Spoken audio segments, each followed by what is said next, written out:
Salve, salve, galera! Boa noite para vocês no Brasil. Bom dia para nós aqui em Tóquio, no Japão. Bom, galera, fiz um vídeo lá no meu YouTube falando então das primeiras impressões que tivemos aqui em Tóquio. É incrível como a cultura asiática é diferente da cultura americana, a cultura que vivemos. Cada vez mais eu acredito que a gente é muito cópia dos Estados Unidos. Depois que a gente começa a viajar para a Europa, quando a gente começa a viajar, agora minha primeira vez aqui na Ásia, a gente vê quanto a gente é cópia dos Estados Unidos. A gente é cópia fiel dos Estados Unidos. Tudo que os Estados Unidos faz, a gente faz. Tem a cultura brasileira? Tem, claro que tem, mas a gente é muito cópia do que os Estados Unidos faz. Tanto é que na Europa é difícil ser uma bandeira dos Estados Unidos, alguma coisa relacionada aos Estados Unidos. E aqui na Ásia também, muito difícil de ver alguma coisa relacionada aos Estados Unidos. E no Brasil a gente sempre vê alguém com um boné, com uma bandeira dos Estados Unidos. Agora mesmo a gente vê recentemente as pessoas no Brasil torcendo para times de futebol americano, times de basquete. Isso mostra o quanto a gente é americanizado e nem se liga o quanto a gente é americanizado. Somente depois que a gente começa a viajar para a Europa e agora aqui na Ásia a gente vê o quanto a gente é americanizado. Eu faço de tudo para ser menos americanizado possível, mas faz parte da nossa cultura já isso. E isso não é só a gente, né? Isso vale para os países da América do Sul, a América Central também, são totalmente americanizados. E isso vai desde a cultura de comida, cultura de pensamento, cultura de comportamento, cultura de vestimenta, cultura educacional. Isso é toda uma construção que foi feita aí pelos Estados Unidos. E reforço que não que os Estados Unidos seja ruim, muito pelo contrário, eu gosto pra caramba desse país. Tem uma estrutura ótima, tem muita coisa bacana, mas demonstra o quanto nós somos influenciados pelos Estados Unidos, diferente da Ásia, diferente até da Europa, aonde os caras vivenciam muito da sua própria cultura, né? Então a gente tem muito isso. As primeiras impressões aqui realmente são as melhores possíveis, né? Limpeza, organização, o quanto são educados, o quanto são organizados, o quanto são silenciosos. Dificilmente a gente vê alguém fazendo barulho desnecessário, gritando. São muito comedidos para caminhar, são muito comedidos com as emoções. É incrível o quanto são tolerantes, preocupados com o próximo, né? É como se no Brasil a gente não se preocupasse com o próximo. O próximo que se exploda, o próximo que se rale, eu não tô nem aí pro próximo. O próximo é o próximo, eu quero saber de mim. E aqui então, por pensar no outro, é que eles não fazem barulho para não gerar incômodo pro outro. Por pensar no outro, é que eles evitam deixar sujeira. Então, só pra você ter uma ideia, a gente está num parque aqui, Shinjuku. É um parque numa região bem central. E olha, eu não lembro no Brasil de ver um parque tão limpo assim. Nem o parque de Ibirapuera que eu costumo ir. Você não encontra um papel de bala. Eu desafio, quem encontrar um papel de bala aqui, eu pago uma Ferrari. Você não encontra um papel de bala.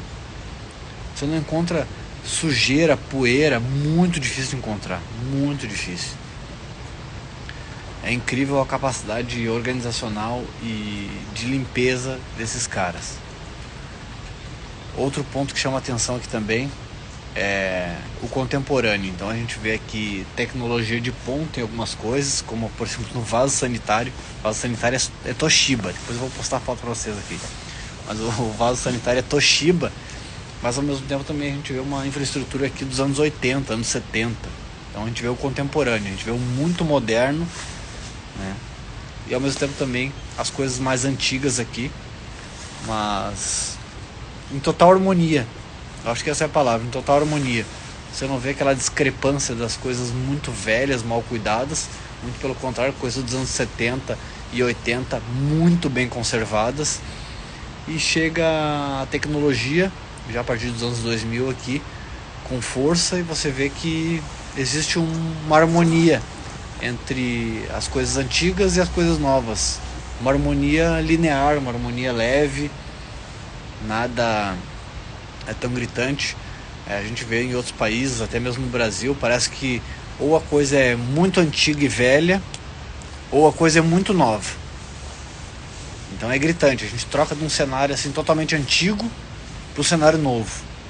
E aqui parece que existe uma fluidez. A gente vê coisas dos anos 80 muito bem conservadas, muito bem cuidadas, e coisas contemporâneas, coisas mais modernas, o que traz um ar de um lugar contemporâneo.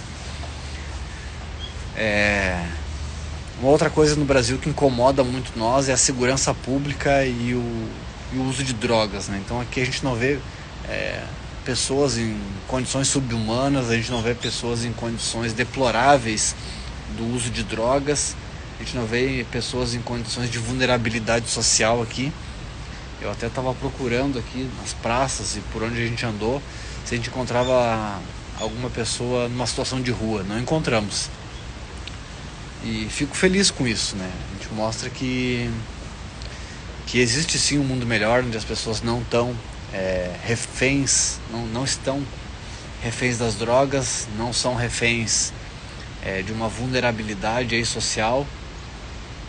Pessoas em situação de rua, moradores de rua, com problemas mentais sendo abandonados, como a gente vê em São Paulo, pessoas com sérios problemas mentais consumidas pelas drogas e o descaso público comendo, né? Se tem algum genocídio, algum genocídio, algum descaso humano, a gente vê nas grandes capitais brasileiras e em outras grandes cidades do mundo aí, onde as pessoas estão consumidas pelas drogas e o Estado simplesmente lava as mãos. E aqui não.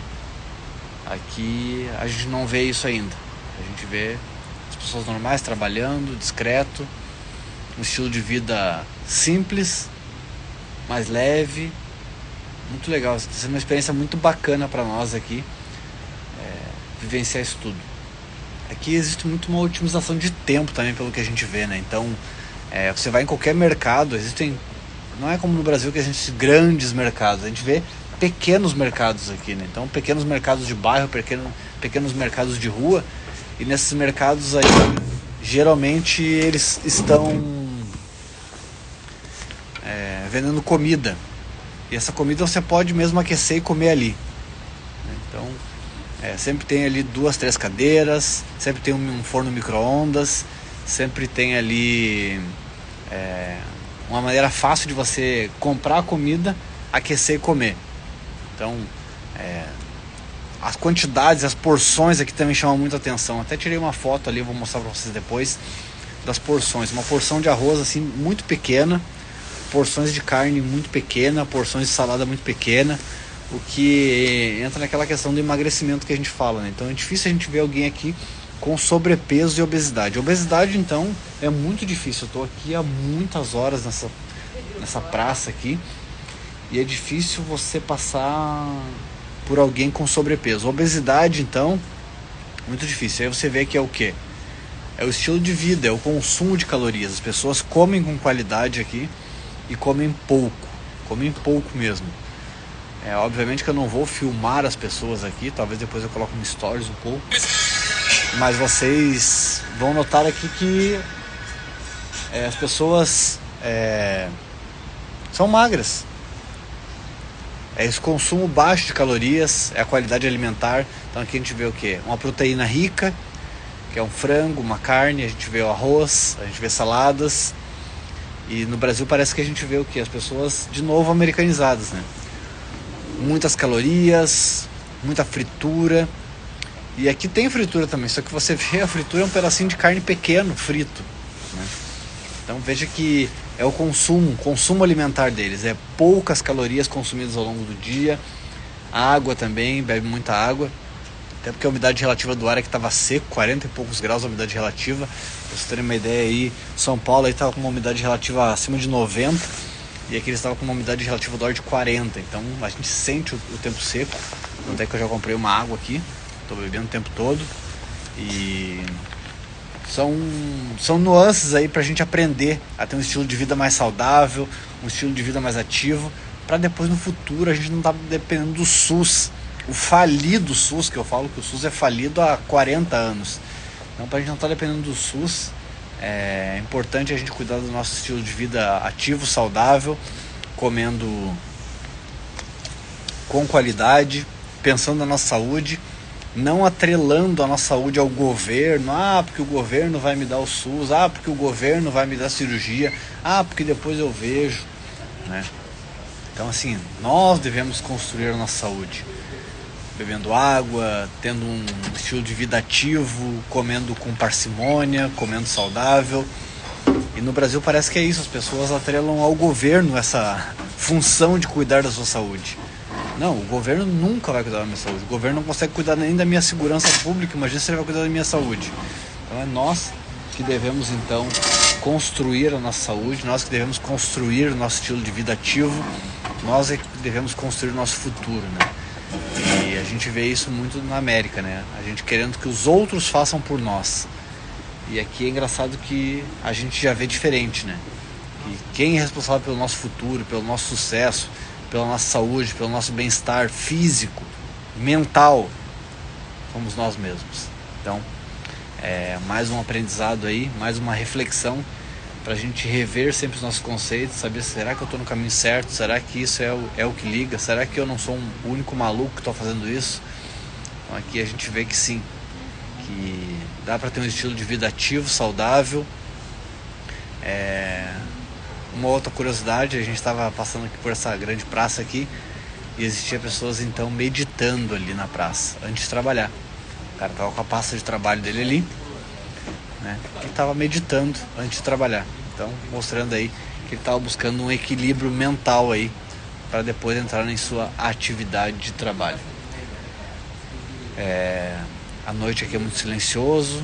Como eu sempre falo, no Brasil as pessoas trabalham como malucos. 1 da manhã, 2 da manhã, meia-noite trabalhando. Isso não existe. Largue o seu celular de mão.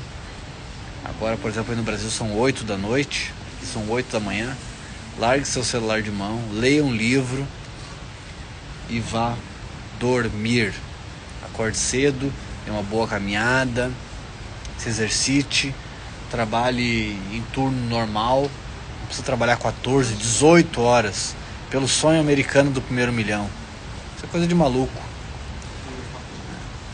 Isso não é nada saudável. Então aqui eu vou mostrar para vocês um pouquinho da praça aqui que a gente está. As pessoas vão trabalhar aí pela manhã.